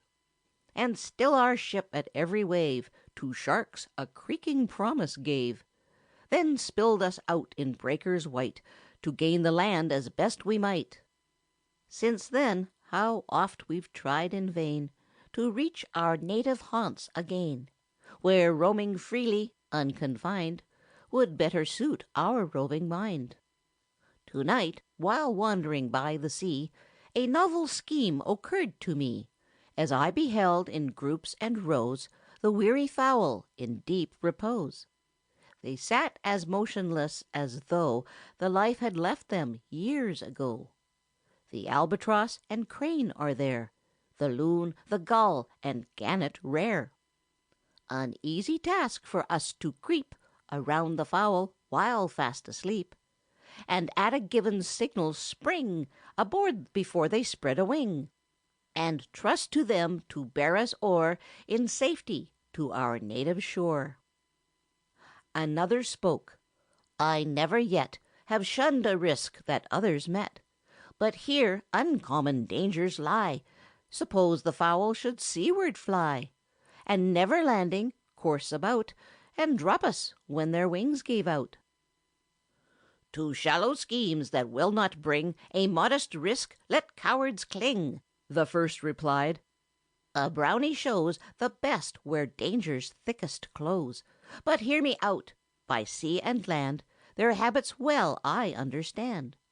When rising first they circle wide, as though the strength of wings they tried, then, steering straight across the bay, to yonder coast a visit pay. But, granting they for once should be inclined to strike for open sea, the breeze that now is rising fast will freshen to a whistling blast, and landward sweeping, stronger still, will drive the fowl against their will." Now, at his heels, with willing feet, they followed to the fowl's retreat. 'Twas hard to scale the rugged breast of crags where birds took nightly rest, but some on hands and some on knees, and more by vines or roots of trees, from shelf to shelf untiring strained, and soon the windy summit gained. With bated breath they gathered round, they crawled with care along the ground. By this one paused, or that one eyed. Each chose the bird he wished to ride. When all had done the best they could, and waiting for the signal stood, it hardly took a moment's space for each to scramble to his place. Some seized a neck, and some a head, and some a wing, and some a shred of tail, or aught that nearest lay, to help them mount without delay. Then rose wild flaps and piercing screams, as sudden starting from their dreams, The wandering fowl in sore dismay brought wings and muscles into play. Some felt the need of longer sleep, and hardly had the strength to cheep, while others seemed to find a store of screams they'd never found before. But off like leaves or flakes of snow, before the gale the Brownies go, away, away, through spray or cloud, as fancy led, or load allowed. Some birds to poor advantage showed, as with an oddly balanced load, now right or left, at random cast, they flew, the sport of every blast. While fish below had aching eyes, with gazing upward at the prize. They followed still from mile to mile, believing fortune yet would smile. While plainer to the Brownies grew the hills and vales that well they knew. "I see," said one, who from his post between the wings could view the coast. "The lofty peaks we used to climb to gaze upon the scene sublime." A second cried, "And there's the bay from which our vessel bore away." "And I," another cried, "can see the shady grove, the very tree we met beneath the night we planned to build a ship and leave the land." All in confusion, now at last the birds upon the shore were cast. Some, tumbling through thick branches, fell and spilled the load that clung so well. Some, topsy-turvy to the ground, dispersed their riders all around. And others still could barely get to shores where land and water met. Congratulations then began, as here and there the Brownies ran, to learn if all had held their grip and kept aboard throughout the trip. "And now," said one, "that all are o'er in safety to our native shore, you see, so wasted is the night, Orion's belt is out of sight, and ere the lamp of Venus fades, we all must reach the forest shades." End of Chapter 20. Chapter 21. The Brownies' Singing School. As mists of evening deeper grew, the Brownies round a comrade drew, an interesting tale to hear about a village lying near. "Last night," said he, "I heard arise from many throats discordant cries. At once I followed up the sound, and soon to my amazement found it issued from a building small that answered for the county hall. I listened there around the door, by village time an hour or more, until I learned beyond a doubt a singing school caused all the rout. Some, like the hound, would keep ahead, and others seemed to lag instead. Some singers, struggling with the tune, out-screamed the frightened northern loon. Some mocked the pinched or wheezing cry of locusts when the wheat is nigh, while grumbling bassos shamed the strain of bullfrogs calling down the rain. The Brownies labor heart and hand all mysteries to understand, and if you think those Brownies bold received the news so plainly told and thought no more about the place, you're not familiar with the race. When scholars next their voices tried, the Brownies came from every side, with ears to knotholes in the wall, to door jambs, thresholds, blinds, and all. They listened to the jarring din proceeding from the room within. Said one at length, "It seems to me the master here will earn his fee, if he from such a crowd can bring a single person trained to sing." Another said, "We'll let them try their voices till their throats are dry, and when for home they all depart, we'll not be slow to test our art." That night the Brownies cheered to find the music had been left behind, and when they stood within the hall, and books were handed round to all, they pitched their voices, weak or strong, at solemn verse and lighter song. Some sought a good old hymn to try, some grappled with a lullaby, A few a painful effort made to struggle through a serenade, while more preferred the lively air that, hinting less of love or care, possessed a chorus kind and bright, in which they all could well unite. At times some member tried to rule, and took control of all the school, but soon, despairing, was content to let them follow out their bent. They sung both high and low the same, as fancy led or courage came. Some droned the tune through teeth or nose, some piped like quail, or cawed like crows, that, hungry, wait the noonday horn to call the farmer from his corn. By turns at windows some would stay to note the signs of coming day. At length the morning, rising, spread along the coast her streaks of red, and drove the Brownies from the place to undertake their homeward race. But many members of the band still kept their singing books in hand, determined not with those to part till they were perfect in the art. And oft in leafy forest shade, in after times, a ring they made, to pitch the tune and raise the voice, to sing the verses of their choice, and scare from branches overhead the speckled thrush and robin red, and make them feel the time had come when singing birds might well be dumb.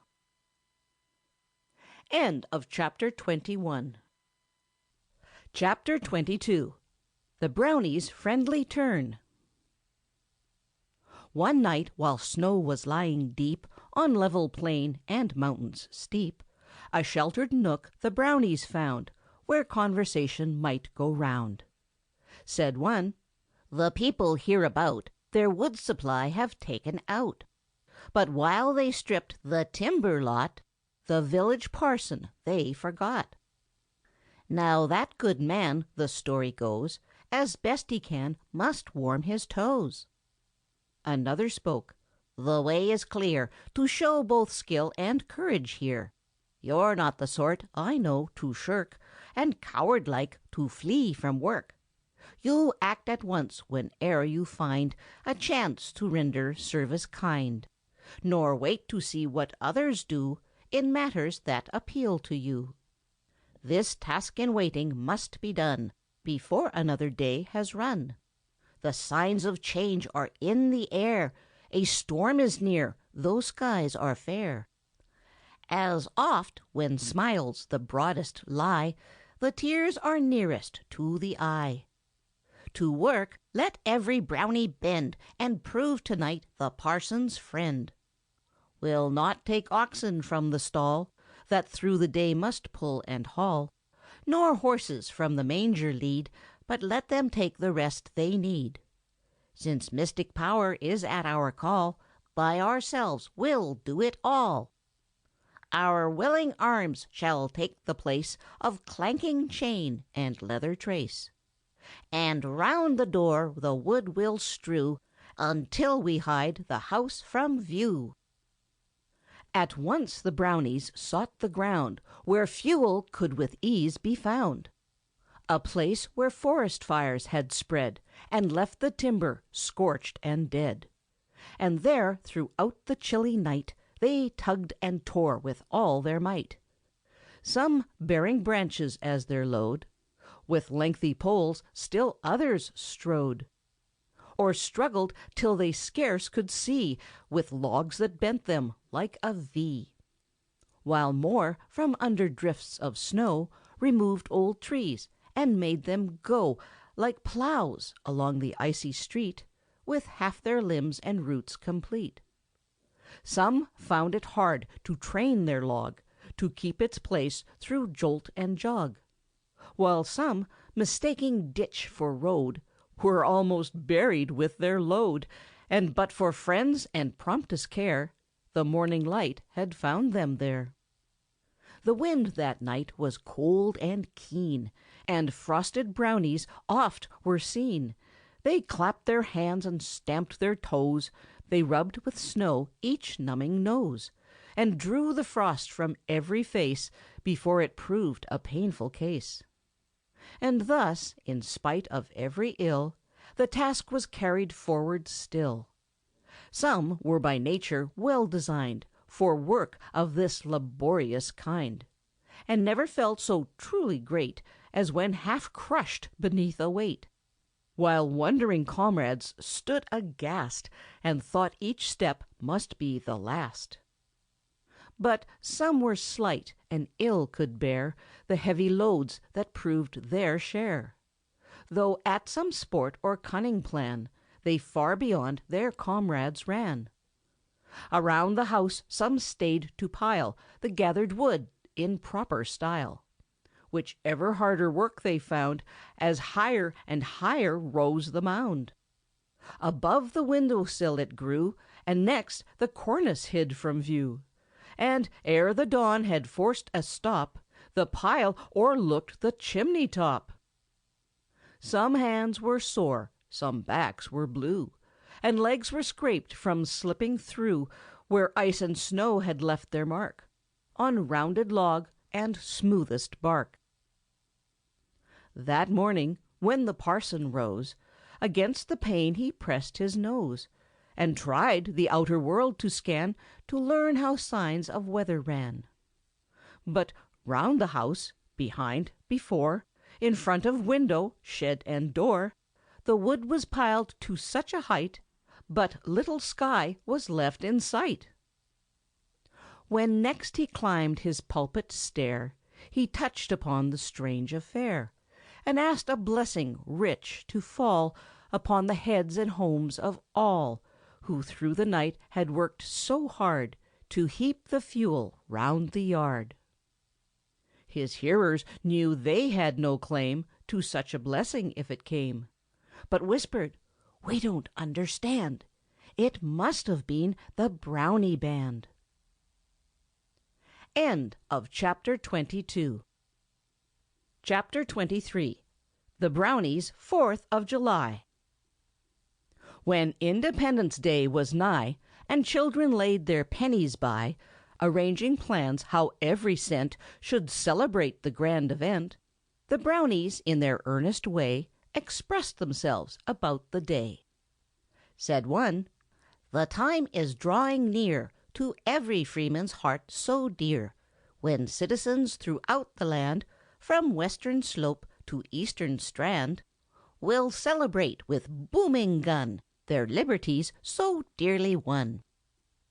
"A fitting time," another cried, "for us who many sports have tried, to introduce our mystic art and in some manner play a part." A third replied with beaming face, "Trust me to lead you to a place where fireworks of every kind are made to suit the loyal mind. There Roman candles are in store, and bombs that like a cannon roar, while round the room one may behold designs of every size and mold. The wheels that turn when all ablaze, and scatter sparks 1,000 ways. The eagle bird with pinions spread, and busts of statesmen ages dead. And him who led his tattered band against invaders of the land, until he shook the country free from grasp of kings beyond the sea.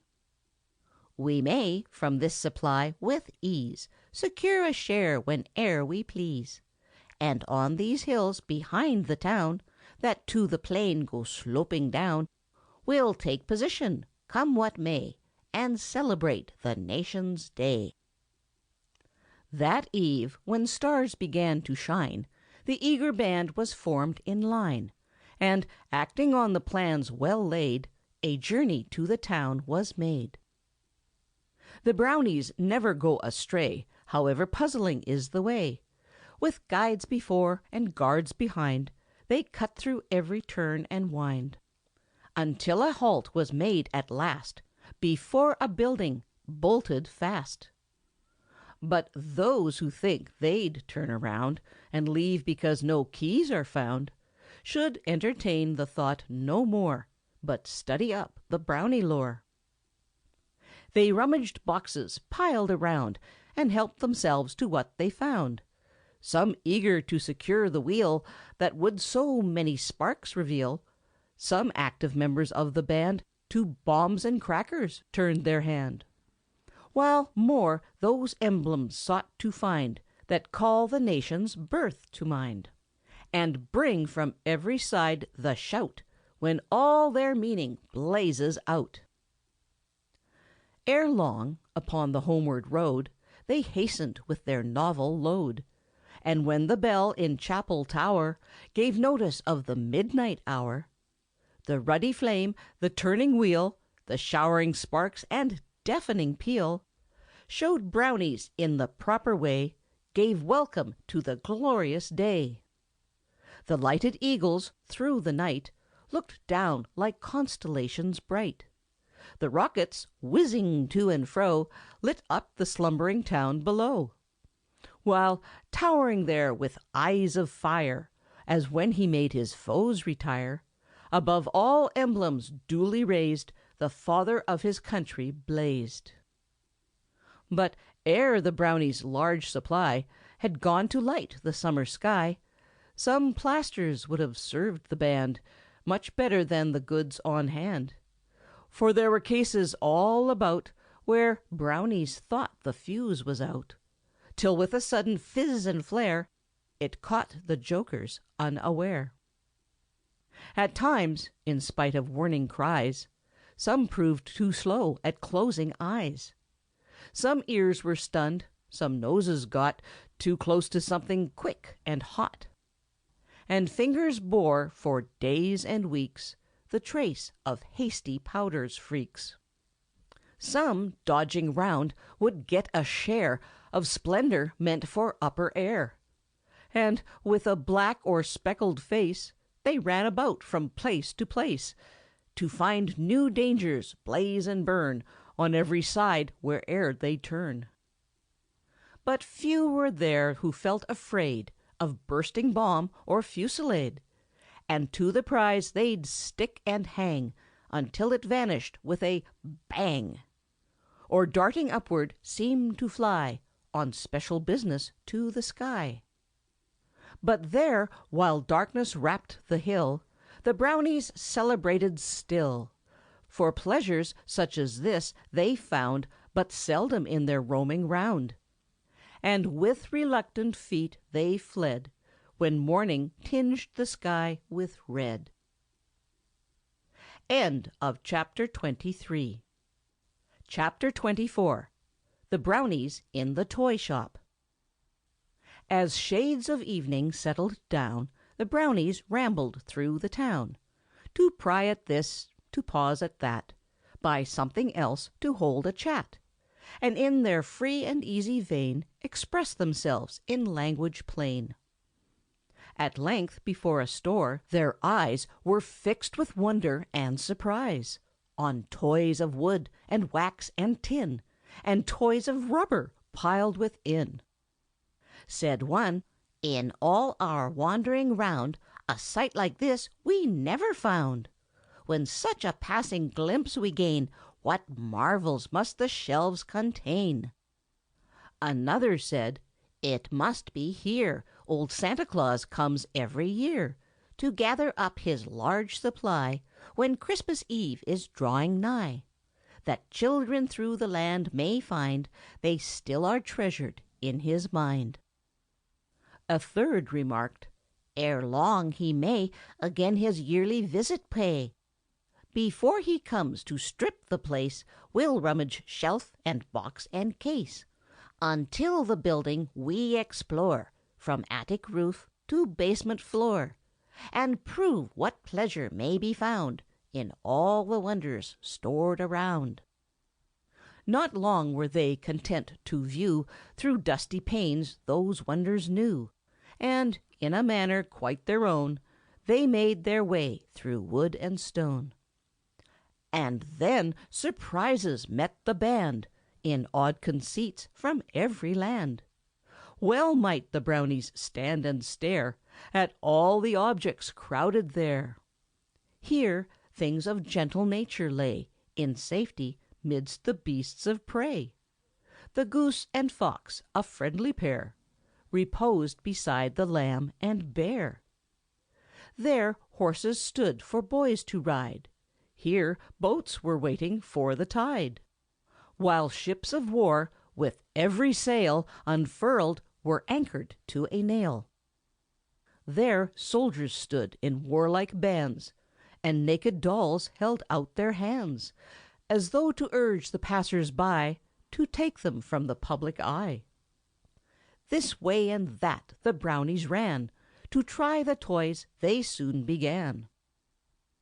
The jack-in-box, so quick and strong, with staring eyes and whiskers long, now o'er and o'er was set and sprung, until the scalp was from it flung. And then they crammed him in his case, with wig and nightcap in their place, to give some customer a start when next the jumper flew apart. The trumpets, drums, and weapons bright soon filled them all with great delight, like troops preparing for their foes in single ranks and double rows. They learned the arts of war, as told by printed books and veterans old. With swords of tin and guns of wood, they wheeled about and marched or stood, and went through skirmish drill and all, from room to room by bugle call. There Marathon and Waterloo and Bunker Hill were fought anew, and most of those in war array at last went limping from the fray.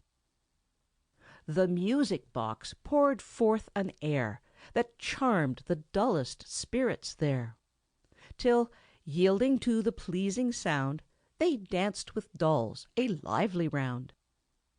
There fish were working tail and fin, in seas confined by wood and tin. The canvas shark and rubber whale seemed ill content in dish or pail, and, leaping all obstructions o'er, performed their antics on the floor. Some found at marbles greatest fun, and still they played, and still they won, until they claimed as winners all the shop could furnish, large and small. More gave the singing tops no rest, but kept them spinning at their best, until some wonder strange and new to other points attention drew. The rocking horse that wildly rose, now on its heels, now on its nose, was forced to bear so great a load it seemed to founder on the road, then tumble feebly to the floor, never to lift a rocker more. No building in the country wide with more attractions was supplied. No shop or store throughout the land could better suit the Brownie band. For when some flimsy toy gave way, and round the room in pieces lay, 'twas hardly missed in such a store, with wonders fairly running o'er. To something else about the place the happy Brownie turned his face, and only feared the sun would call before he'd had his sport with all. Thus through the shop in greatest glee they rattled round the sights to see, till stars began to dwindle down, and morning crept into the town. And then, with all the speed they knew, away to forest's shades they flew. End of chapter 24. End of the Brownies, their book, by Palmer Cox.